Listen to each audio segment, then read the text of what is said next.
Liana Voss didn't believe in fate until the morning she refilled a stranger's coffee and unknowingly flipped her whole world upside down.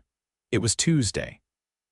Rain tapped the windows of Café Ember, the small corner coffee shop where she worked double shifts and prayed her tips made rent. She wore her usual uniform black jeans, an oversized white button-up, and her hair tied in a messy bun that had definitely seen better days. The bell above the door jingled, barely grabbing her attention as she wiped down a table and tucked a pencil behind her ear. She didn't notice him at first. The stranger in the navy wool coat, sitting at the far booth, his laptop open but untouched. He had the kind of posture that didn't belong in a place like this, straight-backed, calm, but vaguely impatient. His coffee sat empty for several minutes before Liana noticed the cup tilted just so, as if he'd been waiting for another pour. She grabbed the pot and walked over. "Need a top-up?" she asked, her voice light. He glanced up, and something about the way his dark eyes locked on hers made her forget her next breath. "Please," he said, his voice smooth, low, and expensive. Like he'd never had to ask for anything twice, Liana quickly poured the coffee, trying not to spill it. "Rough morning." He looked at her like he was about to say something sarcastic, but then he didn't. Not anymore. She gave him a polite smile and turned to go, but his voice stopped her. "What's your name?" she blinked. "Liana, Liana," he repeated, like he was testing it on his tongue. "Thanks for the refill." And then she walked away, thinking nothing of it, but he came back the next day, and the next, always sitting in the same booth, always ordering a black coffee, and always waiting for her to refill it. By the fourth day, she asked, "You work nearby?" "No," he said. "I just like the coffee." She gave him a look. "You haven't touched the pastries once. No one comes here just for the coffee." He grinned, and this time it wasn't so intimidating. It was warm. "Maybe I come for the service." She rolled her eyes and walked off, trying to ignore the heat climbing up her neck. It wasn't just that he was handsome, he was tall, sharp-jawed, with dark hair that curled slightly at the ends, like he'd run his fingers through it too many times. He always wore tailored coats, polished leather shoes, and a watch that probably cost more than her rent. But he never acted snobby. He tipped well. He listened when she talked. And by the second week, he knew her Wednesday class schedule, that she was saving up for art school, and that her mom lived 2 states away. "You always ask about me," she said one afternoon as she brought him a fresh cup. "But you never talk about you," he shrugged.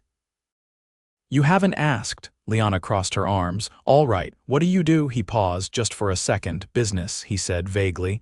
"Real estate, investments." She narrowed her eyes. "That sounds fake." "It's not, just boring." "Then why are you here every day for 2 weeks? Don't you have investments to go stare at?" He leaned forward slightly, gaze locked with hers. "Maybe I found something more interesting."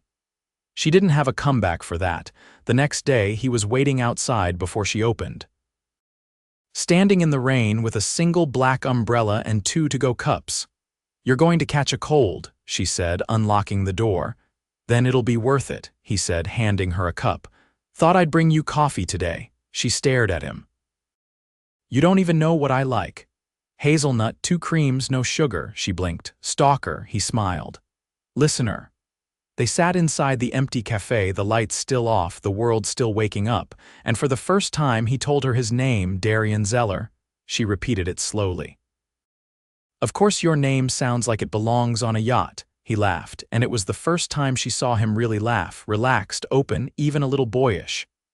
"Okay, Darian Zeller," she said, sipping the coffee. "Why are you really here?" He was quiet for a moment. Then I needed to think. "I was supposed to be closing a deal, multi-million-dollar property in the city. I walked out of the meeting, ended up in this neighborhood and saw this place." She blinked. "You walked out of a $1 million deal and ended up here," he nodded. "And then you refilled my coffee."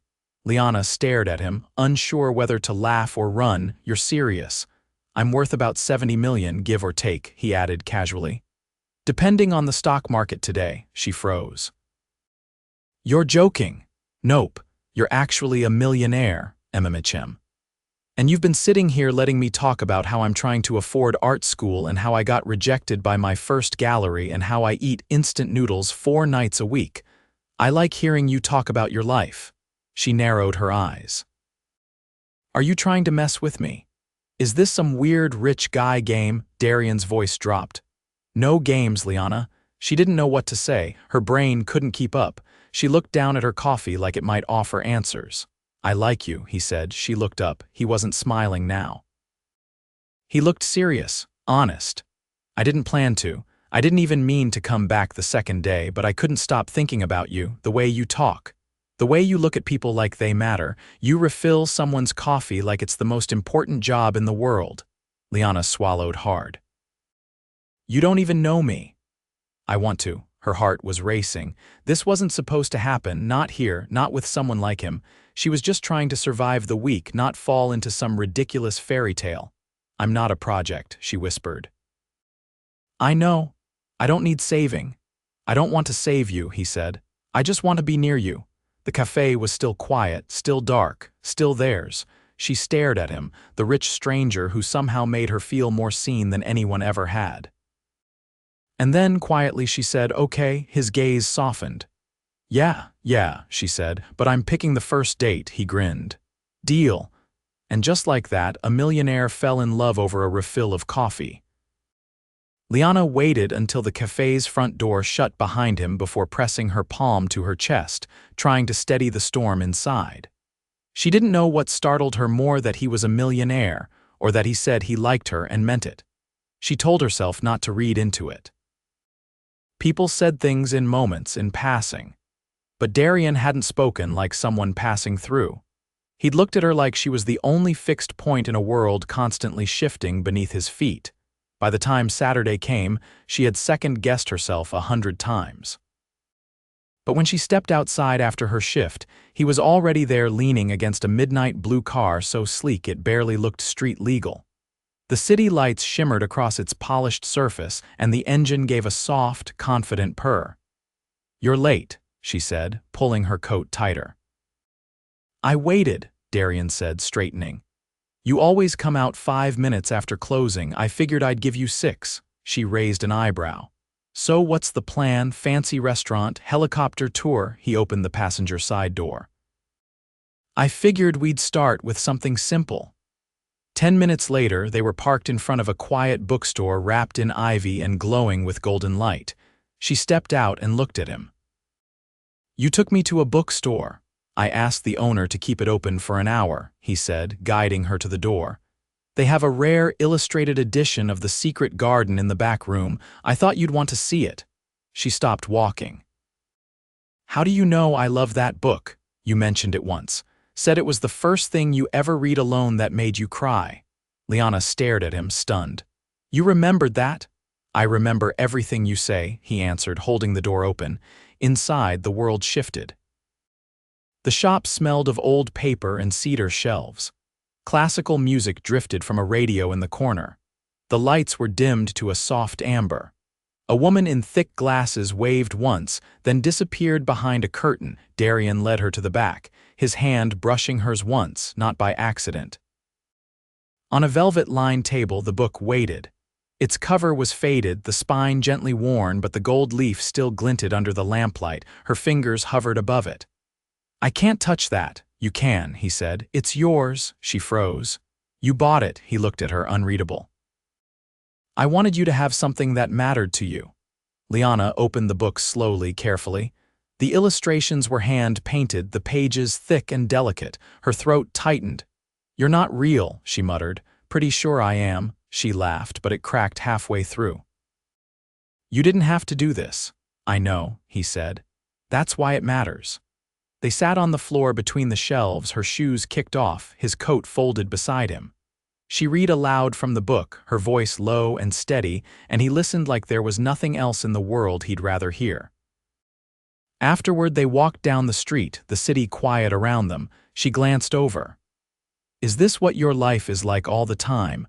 Bookstores after hours, rare editions, private keys to the city?" He shook his head. "Mostly it's meetings in glass towers and pretending I care about men who only talk in numbers." So why now? Why me? Darian looked up at the sky, then back at her. Because you make things feel real, and I forgot what that was like. She didn't know what to say to that. But she didn't look away either. They ended the night at her rooftop garden she didn't know existed. No crowd. No noise, just a wrought iron bench, strings of warm lights, and the hum of the city below. He handed her a steaming paper cup, hot cider, from the bodega 2 blocks over. Thought you might be cold. She wrapped her hands around it. You don't do halfway, do you? No, he said, but I can go slow. Liana looked out over the skyline. I don't know how this works, she admitted. I don't date men who wear suits that fit better than my entire closet. I don't date women who talk to me like I'm not made of glass, he said. She turned to him. Is that what everyone does? Treats me like I'll shatter if they are honest. Pretty much. Liana sipped the cider, then set it down. Then maybe we both need something different. Darian's eyes didn't leave hers. I don't want different, I want you. The wind caught her hair and she didn't push it back. This is insane. Maybe, he agreed. But it doesn't feel wrong. And it didn't. It felt impossible, it felt terrifying, and it felt exactly like the thing she hadn't known she was waiting for. Okay, she said again. But if you buy me anything else, I'm walking. Noted. And no more surprises. Can I ask you one thing? He said. She nodded. Let me take you somewhere next weekend. Just trust me. Liana studied him. His expression wasn't calculating. It wasn't even persuasive. It was hopeful. Fine, she said. But if there's a helicopter, I'm jumping out, he grinned. No helicopters. By the time he dropped her off, the city had fallen asleep. The street outside her apartment was quiet and she hesitated before getting out. You really bought that book just because I said I liked it? She asked. Darian leaned against the steering wheel. I bought it because you said it meant something. I like being the kind of man who remembers that. She stepped out and shut the door before she could change her mind, but she didn't go inside. She stood there, holding the book to her chest, watching the car disappear into the night. And for the first time in years, she didn't feel like she was just getting through the day. She felt like maybe, just maybe, she was being seen. Liana stepped onto the tarmac and stared at the jet. It wasn't enormous, but it gleamed beneath the morning sun like it had never known dust. A man in a crisp uniform extended his hand to help her up the stairs, and she hesitated, turning to Darian. You said no helicopters, she said slowly. He tilted his head. I didn't say anything about jets. Liana narrowed her eyes. This was your surprise. I told you to trust me. You didn't tell me we were leaving the city. You didn't ask, he said, offering his hand. She took it, more out of disbelief than anything else. The interior of the jet looked like a luxury penthouse had been folded into an aircraft. Cream leather seats, dark wood paneling, and a faint scent of citrus and linen surrounded her. There's a bar, she said, blinking. There's also breakfast. You didn't eat. I was too nervous. Now you don't have to be, he said, motioning to a table already set with porcelain plates, silver cutlery, and a carafe of something that smelled like cinnamon. She sat down slowly. Where are we going? Someplace quiet. That's not an answer. I want to show you something, he said, buckling in across from her. Somewhere I go when everything feels too loud. The jet lifted off in a soft roar, and Liana realized this was the first time in her life she'd ever been in the air without a row number and a middle seat. She looked out the window, watched the city shrink beneath them, and tried to breathe. I don't know what I'm doing, she admitted. You don't have to, Darian said. I brought you because I wanted you to see more than the world you've been stuck in. She didn't answer. Instead, she sipped orange juice from a glass that probably cost more than her monthly utilities and stared at him, trying to find the catch. 3 hours later, the jet touched down on a private airstrip. A black SUV waited, engine already running. Darian held the door open for her, and as they drove, the landscape shifted from empty roads to dense forest, then opened onto a vast stretch of coastline. Liana pressed her hand to the window. Where are we? Maine, Darian said. But not the version tourists see. They wound through a pine-lined path, then came to a halt before a gray stone house nestled into a cliffside. It wasn't ostentatious. It looked old, weather-worn, and peaceful. "This is yours," she said as he led her through the front door. "My grandfather built it. Only place I ever felt like I could breathe." Inside, the house smelled like salt and cedar. The walls were lined with bookshelves and old oil paintings. A fire crackled in a hearth that looked like it had been standing for 100 years. "I used to come here every summer," Darian said, running his fingers across the edge of a piano tucked in a corner. "Then stopped after he passed, couldn't bring myself to walk through the door." "So why now?" He looked at her. "Because I wanted you to see it before I sell it." Liana blinked. "You're selling this?" "I wasn't going to," he said. "But I've been holding on to things that aren't part of my life anymore, this house. It's beautiful, but I've been using it as an excuse not to move forward." She walked to the window. The ocean stretched out in every direction, gray, blue, and endless. "And you brought me here to say goodbye." "I brought you here because I didn't want to do it alone." Liana turned to him. "You're not who I expected. I know." They walked the grounds, her boots crunching over gravel paths, his coat slung over one shoulder. He showed her the greenhouse, long since overgrown. The shed that once held fishing rods now filled with dust and forgotten tools. The path to the cliffs where he used to sit with his grandfather and watch storms roll in. As the sun dipped low, they sat on a bench near the edge, wind tugging at their sleeves. "Why'd you stop coming here?" she asked. "Because it reminded me of who I used to be," he said quietly. "Before money changed everything, before I started measuring worth in quarterly reports." Liana watched him. "You don't talk like someone who loves what they do." "I don't," he admitted. "Not the way I should. I'm good at it. I know how to make money multiply. But I don't feel anything when I close a deal, not like I do when I'm here. Or, with you." She didn't answer right away. The waves crashed below them and seabirds wheeled overhead. "I thought you were just another rich guy playing games," she finally said. "I know, but you're not." "No," she looked at him. "And you really brought me here just to say goodbye to a house. That and to ask you something." She raised an eyebrow. "I want to invest in you." Her expression shuddered instantly. I don't mean money," he said, holding up a hand. "I mean time, attention, I want to know what your world looks like. I want to be in it." "You're in it now," she said. "Then let me stay." She stood, needing space. "I don't want to be someone's escape, Darian." "You're not," he said, rising too. "You're the reason I want to stop running." She stared at him, the wind tangling her hair. "You say things like that, and I don't know whether to believe you or scream." "Then scream." "No."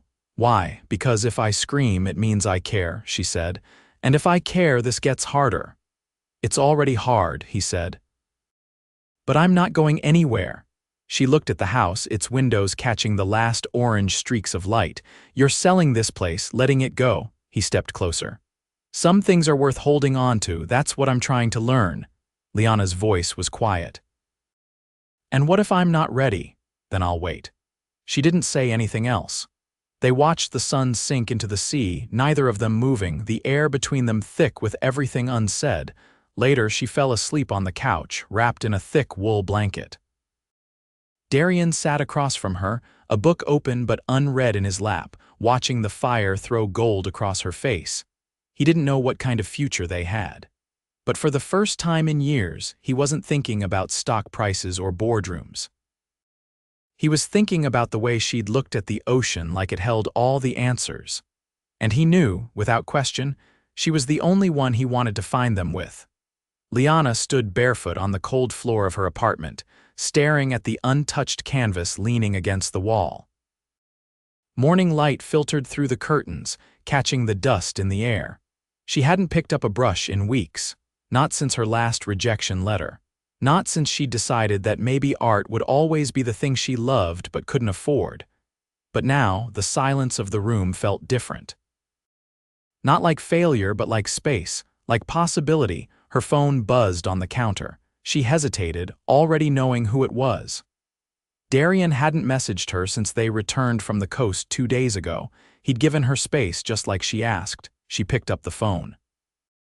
Hi, his voice said, low and clear. Hi, she answered, unsure why her heart started racing. I have something to show you.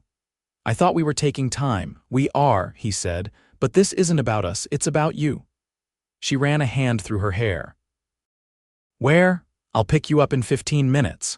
She almost said no, but something in his voice, steady, quiet, certain, pulled her in before she could think too hard. 15 minutes later, she stepped into a car she didn't recognize. Not his usual sleek vehicle, but a battered black sedan that looked like it had seen real miles. He was driving it himself. Whose car is this? She asked, sliding into the passenger seat. Mine. First one I ever bought after college. Thought you might appreciate something with a little rust. She laughed once, surprised. You're full of surprises. I'm trying to be less predictable. He didn't say anything more, and neither did she. They drove through the city, past the neighborhoods she'd known for years, and into one she'd only ever seen from the train window. It wasn't glamorous. The buildings were old and close together, the sidewalks cracked. He parked in front of a red brick studio with fading window signs. What is this place? She asked as they got out. You'll see. Inside, the space opened into high ceilings and concrete floors. Canvases lined the walls, some blank, others half-painted. Sunlight spilled through tall windows. There was a faint smell of turpentine and varnish. A woman in overalls waved from the back. You must be Liana, Liana froze. How do you know my name? I'm Tess, the woman said. Darian told me about you, said you needed somewhere to paint. Liana turned slowly toward him. What did you do? I didn't buy you anything, he said quickly. I'm leasing this space. Tess runs it, it's a shared studio, you'd have your own corner, no strings, no pressure, just a place to work. She blinked. Why would you do this? Because you're an artist, he said. And I watched you give up on that because the world made it too hard. If this gives you the room to try again, then that's all I want. She looked around. The walls weren't perfect, the floor was stained, but it was real, it was hers if she wanted it. I can't afford this, she said quietly. I already paid the first 3 months, he said. After that, it's up to you. If you love it, keep it. If you don't, walk away. No explanations owed. Liana's throat tightened. You don't get to be this kind and then pretend it's nothing. I'm not pretending, he said.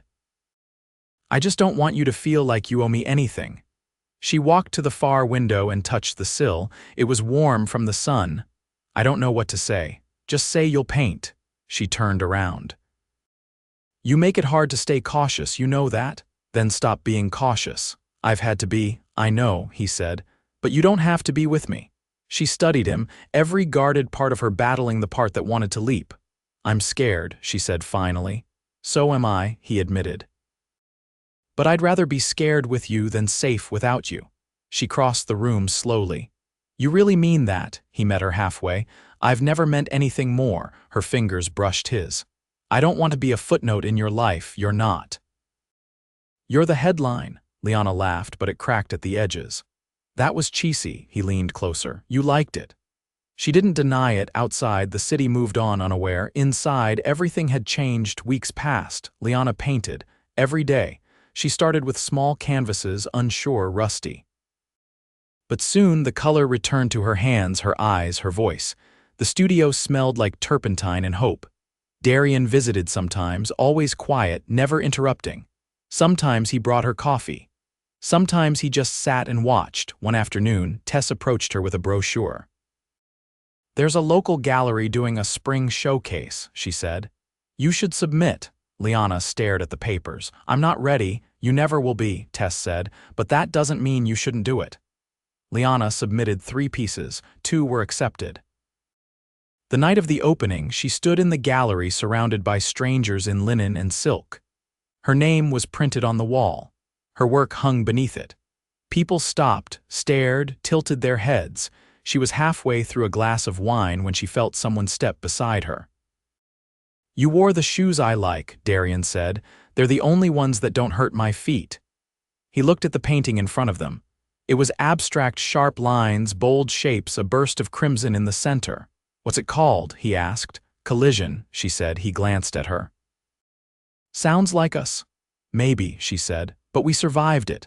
Later that night, after the gallery closed and the city exhaled, they stood on her roof. The stars were faint, but they were there.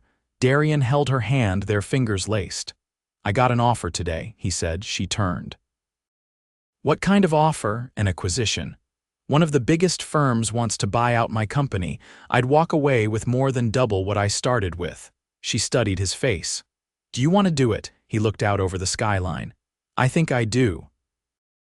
I'm tired of spending my time in towers that don't mean anything." "And what would you do instead?" He turned toward her. "Build something new, something that feels like it matters." She didn't ask what that meant. She didn't need to. He looked at her like she was the blueprint. He reached into his coat and pulled something out, a small velvet box. Her breath caught. "I'm not asking you to marry me," he said quickly. "Not today, but this was my grandmother's ring. She gave it to my mother and my mother gave it to me. I want you to have it, not as a promise of forever, but as a promise that I'm here, that I'm staying." Liana took the box, opened it slowly.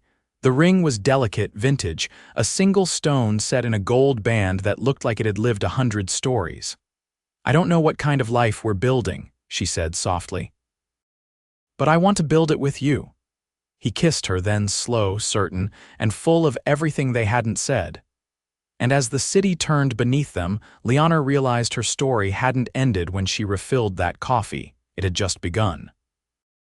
Liana stood backstage, nerves fluttering beneath her ribs like trapped birds. The gallery had invited her back not as a hopeful artist, but as a featured one. Tonight's event was a private showcase titled Emergence, and her name was in bold on the invitations. It was the first time she would be speaking publicly about her work, and the weight of it pressed against her chest. She adjusted the cuff of her blouse and caught her reflection in the mirror. Her hair was softly curled, her makeup understated but elegant, and she wore a sapphire pendant Darian had given her, not as a gift, but as a reminder. "This color always made you feel fearless," he'd said, when he fastened it around her neck that morning, his fingers brushing the back of her neck with reverence. The curtains separating her from the gathering guests fluttered as someone stepped inside. "You okay?" Darian's voice was soft but steady. She turned to him, her hand still resting on the back of the folding chair. "I think I forgot how to breathe." "You've done harder things," he said. "This is just a room full of people who already believe in you." She exhaled, then met his gaze. "I'm not afraid of them. I'm afraid of how much I care." He stepped closer. "That's what makes it worth doing." She nodded slowly, then reached for his hand, grounding herself in the warmth of it. "Will you be here after the speech, front row?" Not blinking once. A laugh escaped her lips, easing the tightness in her chest. "You better blink at least once or you'll pass out. If I do, it'll be worth it." Liana rolled her eyes, but her smile lingered as the stage manager gave her the signal. She stepped through the curtain and into a hush that settled over the room like falling snow. The lights were bright, but she could see him. Darian, standing near the front, his hands tucked into his pockets, eyes focused only on her. She read her prepared words, then spoke from memory, from truth. She talked about fear, about failure, about silence and rediscovery. She didn't mention Darian by name, but her final words echoed with him, with everything he had helped her find again. Afterward, guests approached her with soft congratulations and questions, and she answered them all with grace she hadn't known she possessed. But her eyes kept finding him, and every time they did, the noise around her faded into something distant and unimportant. When the crowd thinned, she slipped away to the balcony overlooking the city. The air was cool, and she let it wrap around her, grounding and sharp. She heard the door open behind her and didn't need to turn to know it was him. "You disappeared," he said, stepping beside her. "I needed a second. You were brilliant. I didn't cry." "I almost did," he said, "but I'm told it would have ruined my reputation." She laughed, then leaned against the railing. "I've been thinking." Dangerous, she nudged him with her shoulder. "About the house." He stilled. "The one in Maine." "Don't sell it." He looked at her. "I thought you said it was something you needed to let go of." "I did, but now, I don't think you need to let go of it. I think you just needed to share it." He was quiet for a moment. "What would you do with it?" turn the greenhouse into a studio, host retreats, let other people breathe there too. He looked at her, something deep and warm settling in his eyes. You want to make it ours? She met his gaze. I do. He took a step closer. Then let's make everything ours. Liana's breath caught as he reached into his jacket. This time it wasn't velvet. It was a small wooden box, smooth and simple. He opened it slowly. Inside was the same ring, the one his grandmother wore, the one he'd given her without a question of forever. But this time there was no hesitation in his eyes. I don't want to wait anymore, he said. I want you to be my home, my partner, my equal. Will you marry me, Liana? She didn't answer with words at first. She stepped forward, wrapped her arms around his neck, and kissed him with the certainty that had taken root in her bones. When she finally pulled back, her voice was steady. Yes, they married in the spring, not in a cathedral or a ballroom, but in the greenhouse they restored together. The stone house in Maine became theirs, not just a memory of the past, but a promise of the future. Vines bloomed over the archway where they exchanged vows. Tess officiated, her paint-stained hands clasping the small book she read from. The guests were few people who mattered, people who had watched them become something rare and unshakable. Liana painted every day, not for approval, not for survival, but because it was who she was. Her work spread first through the city, then beyond. She taught workshops in the studio by the cliffs, her students drawn to her honesty, her fire, her quiet strength. Darian sold his company 6 months after the wedding. He invested in ventures that aligned with his values: community spaces, education, sustainability. But more than anything, he invested in their life. In morning walks through the orchard they planted, in late-night tea by the fireplace. In her, they moved between the city and the coast, never choosing one over the other. They didn't need to. They had both and more. One summer night, Liana stood barefoot in the greenhouse, watching fireflies flicker beyond the glass. Darian entered quietly, a cup of tea in one hand, a folded letter in the other. She took the cup, then raised a brow. What's that? He handed her the letter. From the gallery. They want to do a retrospective next year. Your first 10 years, she laughed softly. I haven't even finished my first. They think you have. She set the letter aside and stepped into his arms. You know, I still can't believe I ever thought you were just a man who liked coffee. And I still can't believe I walked into a cafe thinking I'd make it through the day without meeting the love of my life. They stood there, quiet and certain, the world soft around them. And in that moment, with his hand on her back and her head against his chest, everything made sense. Not just the beginning, but the middle, the mess, the fear, the leap. They had lived through it all, and now they had everything.